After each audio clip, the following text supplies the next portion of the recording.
أهلا وسهلا. في الفيديو ده هتكلم عن أكتر 10 كورسات حبيتهم لحد دلوقتي في الجامعة. أنا حاليا في سنة تالتة الترم التاني. فأنا لسه باقيلي الترم ده، يعني أنا لسه في بدايته، فباقيلي الترم ده كله وباقي لي السنة الجاية كلها وبوتنشالي السمر اللي ما بين السنتين. فلسه يعني في مثلا 15 كورس ولا حاجة كمان لسه محتاج ان انا اكسبلور ذم اكتر علشان اقدر اخد ديسيجن حقيقي اللي فعلا اكتر 10 كورسات عجبوني في سنيني الدراسية كلها. ولكن انا هعمله لحد فول سنة تالتة وسبرينج سنة تالتة. انا خلاص اوريدي عارف انا باخد ايه، فبرضو انا عندي ايديا كده عن الحاجات دي هتبقى عاملة ازاي. as we go هتكلم شوية عن الكورسات، وانا النظام هيمشي ازاي ان انا كتبتهم كلهم، والحاجات اللي احس انها عجباني قوي هعملها بالاخضر، واللي عجباني نص نص ويعني potential candidates هعملهم بالاصفر. تمام، واي حاجة تانية خلاص بقى مش هلونها. طيب نبدأ بالفول بتاع الفريشمان يير. أول سنة ليا في الجامعة كانت كورسات، السنة دي كلها عامة اسمها فاونديشن يير، إن هي بتسيرف تو إن هي تديك الفاونديشنز بتاعت البيسك ساينسز، ولو أنت انجينيرنج يبقى البيسك ساينسز في أول ترم، وبعدين more of basic engineering skills. فبنبدأ طبعا بكورسات كلها natural sciences، math وphysics وchemistry وبيولوجي، وكورسات انجلش على حسب المستوى بتاعك. فبنبدأ بأول حاجة بmath 101 اللي هو كورس calculus 2 differentiation و integration coming from a STEM background، علم رياضة. ما كنتش بستراجل قوي في الكورس ده، وبالتالي المعلومات كلها أو أغلبها كان already عدى عليا. و physics 101 introduction to classical mechanics same thing، برضو خدنا classical mechanics كتير جدا جدا في المدرسة في ستيم اكتوبر، وبالتالي المعلومات نفسها اغلبها انا كنت عارفها even though ان طريقة الشرح طبعا كانت مختلفة تماما، لان دكتور عمرو بيشرح بطريقة ما شفتش حد بيشرح بيها في حياتي الحقيقة، يعني بطريقة مميزة جدا. وبالتالي انا كنت بستمتع بالكورس، بس لو هقارنه برضو باللي جاي لسه فانا ما اظنش اني هختاره من التوب 10، لكن انا كنت بستمتع بيه جدا يعني. كام 101 جنرال كيمستري 1 برضو في اساسيات الكيمستري، ستويكيمتري، الكتروكيمستري، بيسك اسيد اند بيز كيمستري، الحاجات الاساسيه خالص خالص اللي بتبقى في الاول دي. فما اظنش برضو اني استمتعت قوي بالكورس، وده لاني برضو واخد الكونتنت بتاعه في ستيم اكتوبر. بعدين ندخل على بيولوجي 101 اغلبه سنترال دوجما. لو حد برضو اول مره يسمع الكلام ده هيبقى فاسينيتد بيه، بس على الرغم من ان علم رياضه الا ان برضو خدت الكلام ده، وفي حته ايفولوشن في الاول برضو في الكورس ممتعه الصراحه لحد اول مره يسمع الكلام، يعني احس ان في كده نيو ديمنشن فجاه اتفتح، او هو بيسمع حاجه ما سمعهاش قبل كده. بس برضو بما اننا خدنا الكلام ده في ستيم فبالنسبه لي ما كانش ممتع قوي. ندخل بقى على English 152. English 152 Effective Speaking and Composition. وهو الكورس متقسم جزئين، جزء writing وجزء speaking. الجزء الأول من الكورس كله writing، والجزء الثاني speaking. writing إيه بقى؟ rhetorical analysis وحاجة اسمها delayed thesis argumentative essay. الرايتنج الحقيقة ممتع جدا والكونتنت ممتع جدا، وكانت أول مرة نتعلم يعني إيه logical fallacies في الجامعة. بعدين جزء السبيكينج فيه 4 سبيتشز، منهم persuasive speech و TEDx like speech اللي أنا بعتبره من الهايلايتس بتاعت سنيني الدراسية في الجامعة. ف I would definitely highlight English 152 بالأخضر، لأنه حقيقي فعلا كان من الكورسات الممتعة جدا. وكده يبقى معانا أول سبوت. أنا متأكد إن هيبقى من أول 10، بس لسه معرفش الترتيب، probably مش هرانك، بس هنشوف as we go. انا بس هدفي ان انا اختار 10، لاني لو ما كملوش 10 هرجع اختار بقى من الحاجات اللي انا ما علمتش عليها.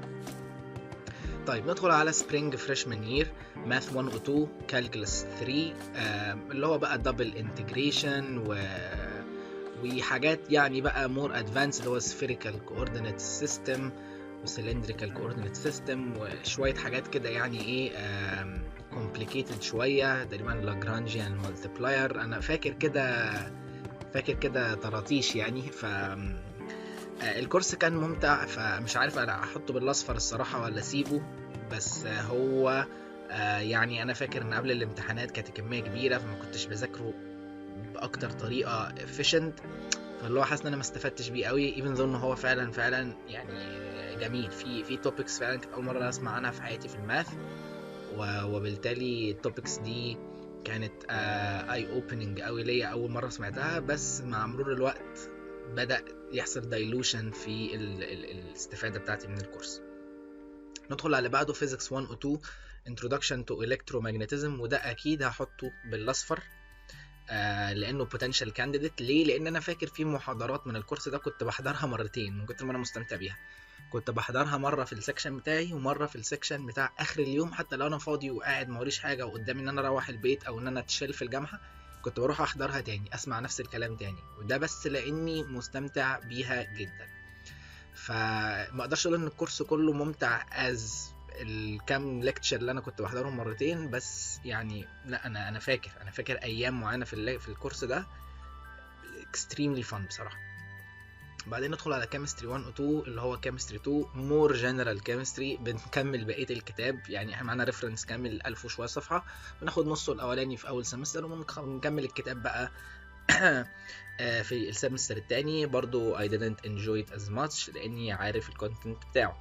biology 1 و 2 biology 1 و 2 اول 70% منه حاجات interesting وممتعه فعلا، وبرضو كنت عارف اغلبها، بس اخر 30% منه بقى حاجات جديده وبالنسبه لي مش ممتعه قوي. انا فاكر ان كان في plant physiology وحاجات تقريبا ecology، فانا ما بحبش الحاجات دي قوي، بس هي basics طبعا لازم اي حد ياخدها، وبالتالي ما I can't say ان الكورس عجبني. وبس في حاجه انا نسيت اقولها، ان ما عدا الماث والانجليش الكورسات اللي فاتت دي كلها بلابات. يعني الفيزيكس والكيم والبيولوجي ليهم لابات، واللابات حقيقي ممتعه جدا، خصوصا لابات الفيزيكس، سواء الفيزيكس 1 و 1 او الفيزيكس 1 و 2. اللابات بتاعتهم يعني جميله فعلا. لابات الكيمستري ما كنتش بانجوي ذم قوي.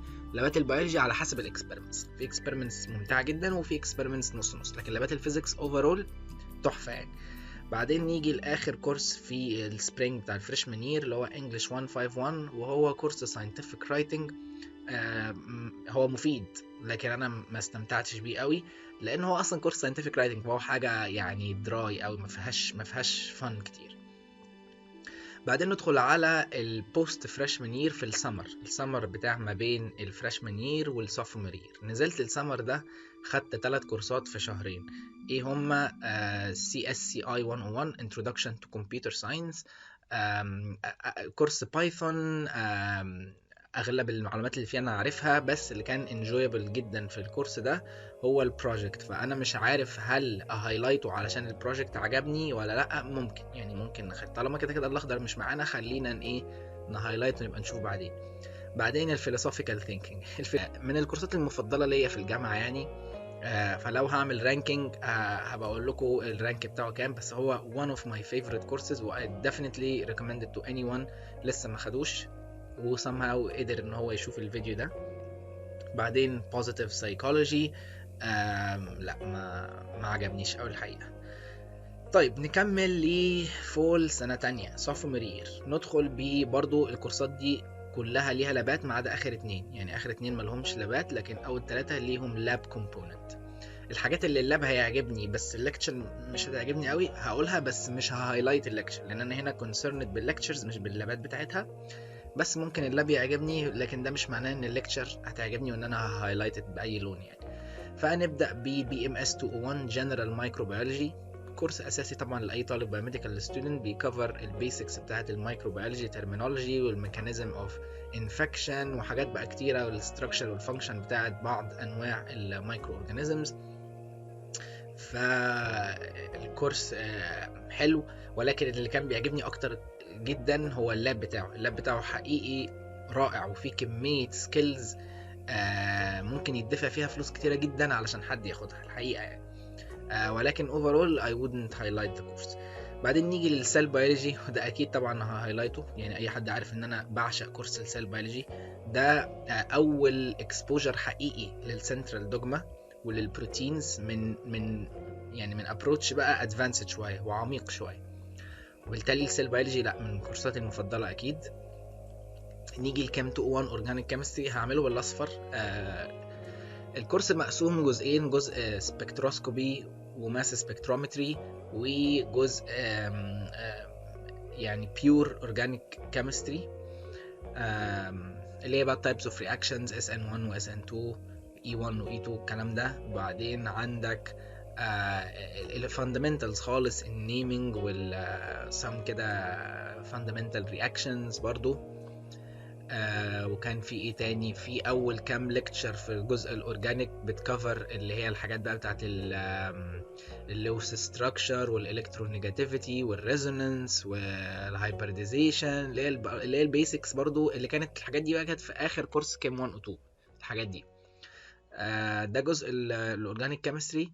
وكان في برضو ايه تاني، كان في جزء في الاورجانيك كيمستري ستيريو كيمستري، في جزء ستيريو كيمستري في كورس الاورجانيك كيمستري، في جزء الاورجانيك مش جزء السبكتروسكوبي. وجزء الستيريو كيمستري ده من اجمل الحاجات اللي عدت عليا، واللي هو بقى الفيشر بروجكشنز والار والاس والكلام ده. كان جميل جدا الحقيقي. وجزء برضو السبكتروسكوبي خدنا فيه اي ار، وخدنا فيه NMR ويو في، وزي ما قلت خدنا ماس سبكترومتري. فهلون الكورس بالاصفر، ولكن لسه هحدد بعدين هيدخل معانا ولا لا. بعدين يجي ال CIE 202 Fundamentals of Computer Programming كورس C++.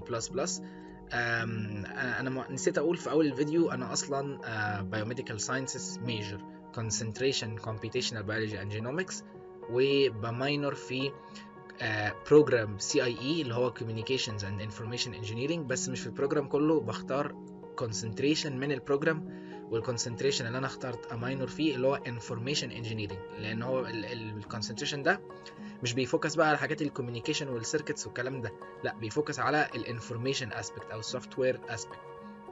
بالتالي انا بماينور في الكونسنتريشن ده تبع بروجرام CIE. فاول كورس ريكوايرد ان انا اخده في الكونسنتريشن هو كورس الفاندمنتالز اوف كمبيوتر بروجرامينج ان C++.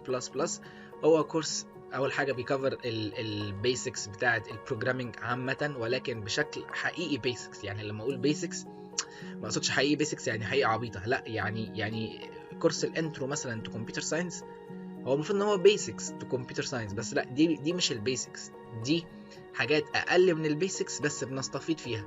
لكن الفاندمنتالز اوف كمبيوتر بروجرام لا، هو بيديك كل البيسكس اللي انت تحتاجها فعلا، البوينترز، الريفرنسز، اللوكال والجلوبال فاريبلز، وبامثله كتير، حاجات فعلا كتير. لان السي بلس بلس هي لغه تسمح بانك تتعلم مور بيسكس ذان البايثون تسمح. فإت ميك سنس اصلا ان الكورس ده يكون ريجورس اكتر. وهو كورس اوبجكت اورينتد بروجرامينج، والبروجكت بتاعه برضو كان من الاكسبيرينسز اللطيفه جدا والانريتشنج اللي فادتني كتير. فاكيد السي اي اي هيبقى معانا. بعدين CIE 202. بعدين SCH اللي هو Social Sciences and Humanities 201 اللي هو كورس الورلد ليتريتشر. هو عجبني بس overall لا مش هاخده سواء اصفر او اخضر، يعني ما عجبنيش از ان هو يستاهل انه يتحط في التوب 10 او يبقى كانديديت لتوب 10، ولكن هو كورس حلو يعني.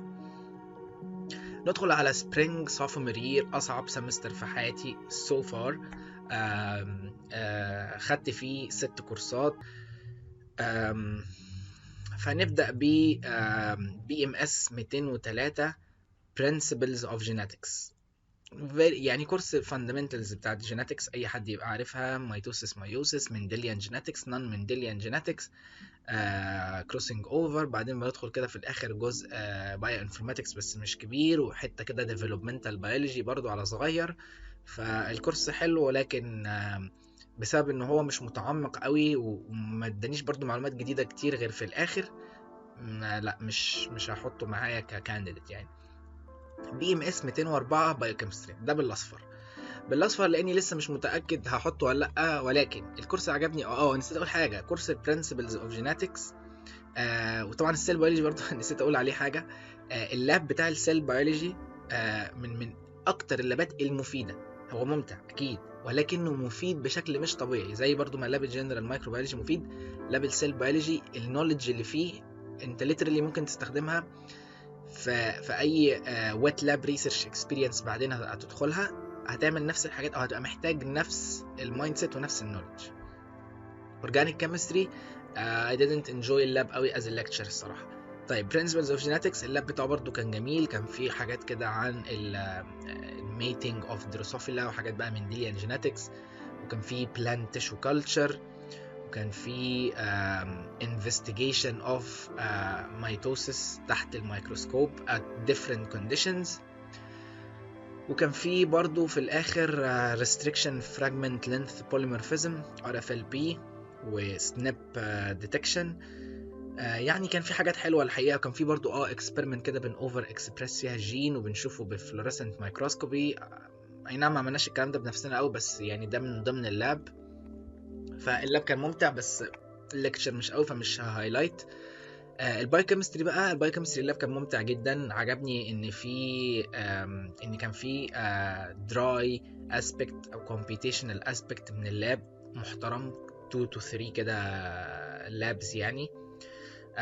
وبقيه اللابات برضو ان احنا كنا بنديترمن مثلا ميكاليس كونستنت بتاع انزيم معين اللي هو الكي ام، وكان في الاول تقريبا بافر بريباريشن. لا كان في حاجات كويسه يعني في اللاب حلو الصراحه، والليكشر طبعا يعني اكستريملي انترستنج، از ان انا حد يعني مهتم بالانزيمز وبالانزيمولوجي. الكورس اداني من ده كتير كتير قوي الحقيقه، وبالتالي انا استمتعت بيه. بعدين نيجي في BMS 328 اللي هو Computer Science 2، ولكن regardless of naming هو كورس Data Structures and Algorithms. probably هحطه بالاصفر. احنا لحد دلوقتي معانا كام؟ معانا 1 2 3 4 اخضر، و1 2 3 4 5 اصفر، يعني احنا سيف طالما معانا التوتال 10 فاحنا خلاص ضامنين ان احنا هنحط حاجات.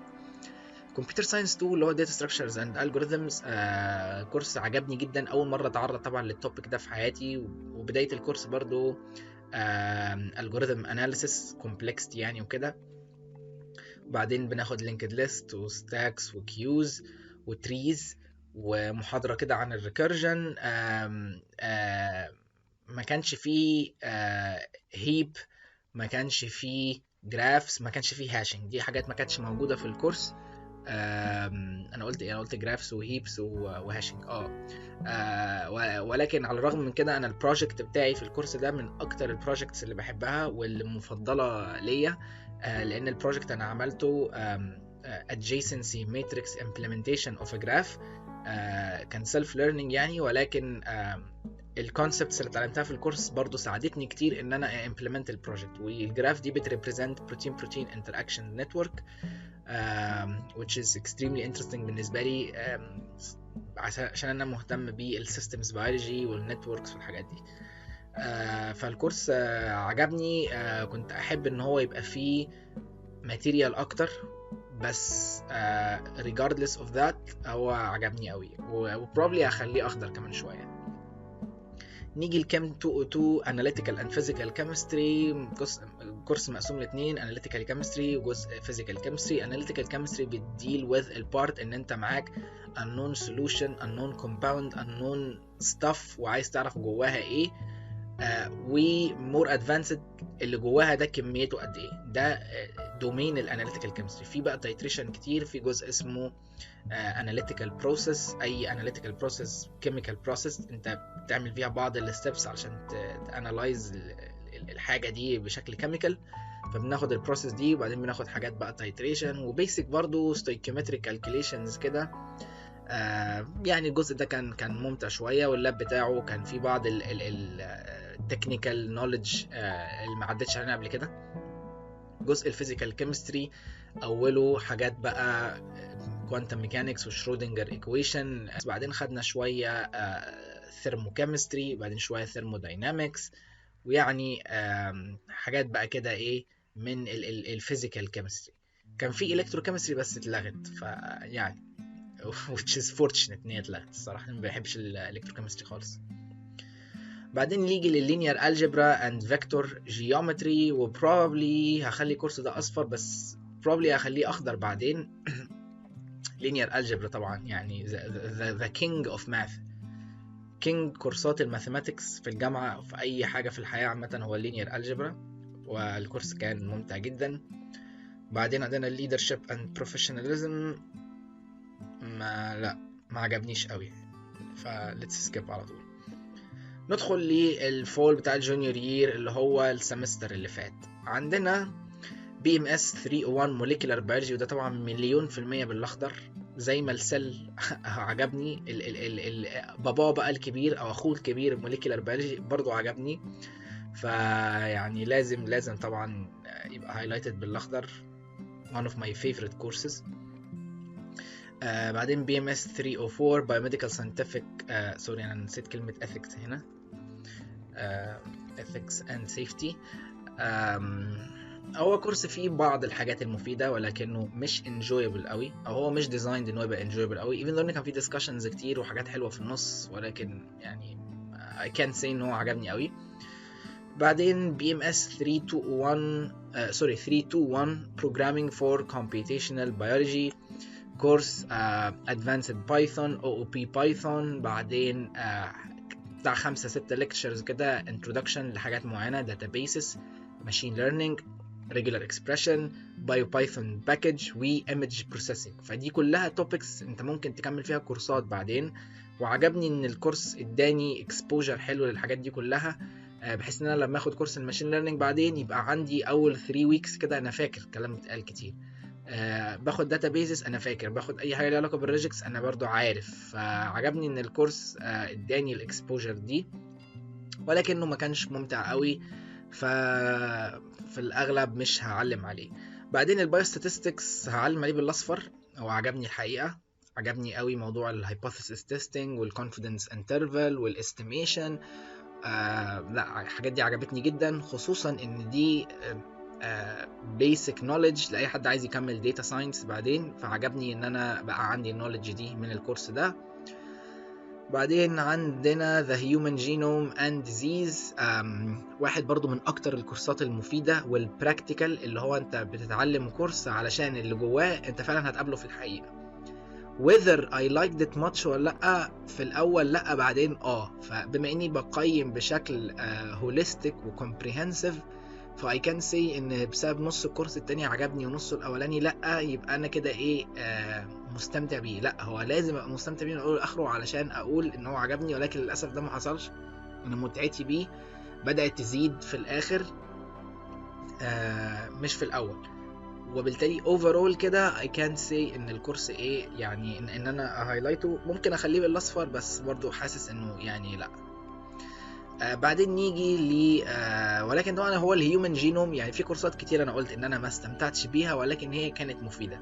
من اول الكورسات دي هي الهيومن جينوم اند ديزيز، انه من اكتر الكورسات المفيده، ولكن انا يعني مش شرط ان هو عشان مفيد ان انا استمتع بيه، يعني هنا بتكلم على المتعه، والمتعه حاجه اصلا سبجكتيف قوي يعني. بعدين ندخل للسبرينج بتاع جونيور يير اللي هو الكرنت سيمستر، والموليكولار امينولوجي ده I'm not sure ان انا هاخده ولا لا لسه.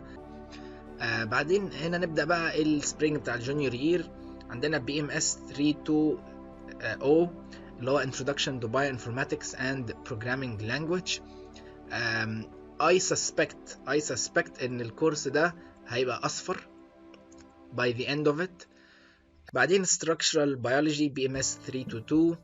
الكورس المرة دي الكونتنت بتاعه اتغير، بدل ما كان في الأول كان بيركز على يعني كور ستراكشرز بتاعة DNA و RNA وبروتينز وموتيفز ومحاضرات كتيرة عن الإكس راي والNMR والكرايو إلكترون مايكروسكوبي والكلام ده. دلوقتي بقى more of molecular dynamics, molecular simulations, docking, protein visualization, which يعني I like more الصراحة. يعني الكونتنت القديم مش وحش خالص برضو، ولكن يعني subjectively انا بحب الحاجات دي اكتر. and so I suspect ان الكورس هيبقى يستاهل ان هو يدخل باول 10 طبعا. دي اصلا one of my favorite fields اللي انا ممكن ابقى حابب اكمل فيها، molecular dynamics molecular simulations و حاجات بقى البروتين visualization protein prediction والكلام ده. BMS 303 experimental design and data analysis، اظن دي مكتوبه كده اظن يعني ماشي. I think ان ده هيبقى كورس مفيد برضو وهيديني شويه insights حلوه، ولكن I don't think ان هو يبقى من الكورسات اللي اقدر اقول ان هي عجبتني. BMS 331 numerical analysis and MATLAB برضو هنا I can say ان هو هيعجبني، مش متحمس ليه قوي. database management system هعمل له هايلايت بالاصفر. موضوع الداتابيزز ده مش interesting قوي بالنسبه لي، ولكن الكورس ده كاوفرول ستراكشر بالبروفيسور بتاعه بالتي ايز بتاعته بالفريم وركس اللي نتعلمها بالسكيلز اللي هناخدها يمكن تخليني اقول ان انا يعني هحبه. molecular immunology لو هاخده فبنسبة 99% هيبقى اخضر، لان برضو دي من الفيلدز اللي عجباني، زي ما الستراكشر بيولوجي عجباني، زي ما السيستمز بيولوجي عجباني. الموليكولار immunology is one field برضو that I like، ولكن الموليكولار immunology interesting قوي because it deals with immune cells from a molecular point of view، وموضوع بقى السيتوكاين signaling والسيل activation والحاجات دي كلها. ف I would think ان الكورس هيعجبني. فنرجع بقى نشوف كده التوب 10 ليست بتاعتنا ايه، وخليني احطها لكم كل الحاجات تحت بعضها. فاحنا قلنا English 152 Effective Speaking and Composition، وصلنا ل7 كورسات وبالتالي بقيلنا 3. طيب احنا من الاصفر كل اللي علمنا عليه هنختار 3 كورسات كمان نقول عليهم توب 10. هل الانترودكشن تو الكترومagnetism يستاهل انه يبقى توب 10؟ I don't think so. هل الانترودكشن تو سي اس يستاهل انه يبقى توب 10؟ I don't think so. هل الاورجانيك كيمستري يستاهل انه يبقى توب 10 كورس؟ I would say yes. I would say yes. ندخل البايوكيمستري، اللينير الجبرا اللينير الجبرا ماشي كده، باقي 1. طيب الواحد ده يا اما بايوكيمستري يا اما data structures and algorithms، يا اما biostatistics يا اما database management systems. خلينا بلاش database management system وبلاش bioinformatics لان انا لسه باخده. فهو كده يا اما biostatistics يا اما biochemistry يا اما CS2.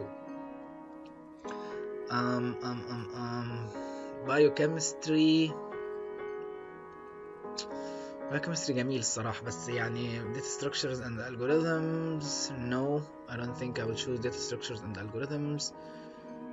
biostatistics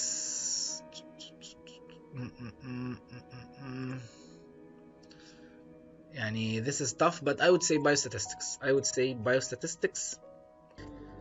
الصراحة أنا متضايق قوي من النقطة دي إن هي لازقة في البي، بس خلاص هعمل إيه بقى. بس فدول يبقوا التوب 10. وعندنا هنا potential candidates، عندنا ال potential candidates كلها. عندنا physics 102 وعندنا intro to CS الصراحة fix لا ما هشيله even though I like the project، بس لا يعني fix الصراحة. عندنا biochemistry طبعا، وعندنا computer science 2 low data structures and algorithms. وبس دول انا لسه باخدهم. I predict انهم يبقوا حلوين، ولكن I can't put them potential candidates لاني لسه ما اعرفش هيجيبوني ولا لا. يمكن I get disappointed ان شاء الله لا يعني، بس يعني ما اقدرش احطهم دلوقتي. فدي الفاينل ليست بتاعتي يعني for anyone who sees this video. I would love to see your list. بس فدي كده اهو. خليني برضو اشيل الهايلايت من هنا. this is my final list top 10 courses. والبوتنشال كانديديتس، الحاجات اللي هي برضو عجبتني ولكن مش توب 10، ولكن يعني دي compete with ال 10 دول. طبعا الليست دي is unranked. لو هرانك احنا ممكن نرانك دلوقتي. ف philosophical thinking would go as number 1. okay and then الصراحة الرانكينج هيبقى صعب قوي. I don't know if I should do it or not. I'm sure of in philosophical thinking is number 1, and so it deserves to be highlighted in green. okay بس فده كده الفاينل ليست بتاعتي. I hope you enjoyed the video وشكرا.